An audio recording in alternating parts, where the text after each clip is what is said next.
Өнгөрсөн жилээс эхлэн Улаанбаатар хотын гэрэлтүүлгийг 95-аас дээш хувийн асаалтаа болгох, гэгээтэй хотод амьдрах боломж нөхцөлийг бүрдүүлэх зорилтыг тавьсан. Энэ зорилтын хүрээнд Улаанбаатар хотын ерөнхий менежер Бат төвийн 6 дүүрэг болон гэрэлтүүлэг хариуцах гүйцэтгэгч компанийн гурвалсан гэрээ байгуулж байсан.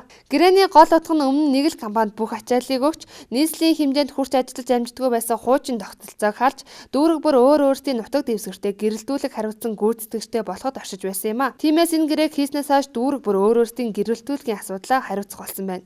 Гэтэл өнөөдөр захын гэр хорооллуудын гудамж талбай нь гэрэлтүүлэхгүй байгаа нь энэ ажлын үр дүн гарахгүй байгааг харуулж байгаа юм а.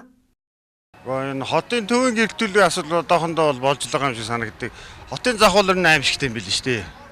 Тийш бол зөвлөчгүй юм билээ шүүн бол ерөөс. Хүн гайгүй хангалттай байдаг шүү дээ. Хотын төвөөрөө захаараа бол ер нь байхгүй шахуу тий. За хотын гэрэлтүүлгийн асуудал одоо нэг хангалттай биш гэж бодож байна. Одоо заримдаа унтраа, заримдаа асчаал. Тэгээд энэ байнга өглөө бас нэг жоохон цагийн хойшлуулна байна тий. Гэрэл орсон байхад асаал зардлын өгдөг шүү дээ. Тэрийг бас багсаад орон ханахгүйдлоо дасаамаар л тиймэрхүү бодлоо явуулдаг юм доо. Энэ гэрэлтгийн асуудлыг гэр орлоор ихэнхээ сайн тавьж өгвөл зүгээр юм уу? Зөрчил гарах нь баг тийм ээ.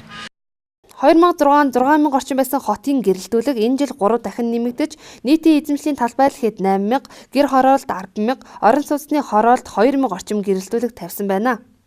Өөрөөр хэлбэл нийслэлд асааж чадвал 20,000 орчим гэрэлтүүлэг байгаа гэж албаныхан хэлж байсан. Хэрвээ энэ үнэн бол нийслэлийн иргэн бүр гэрэл гэгээтэй замаар явхад хангалттай тоо юм а. Харамсалтай нь энэ олон гэрэлтүүлгийн хідэн таны гудамжинд аль эсвэл үүдэн тань ойр орчимд нь гэрэлтэж байна вэ?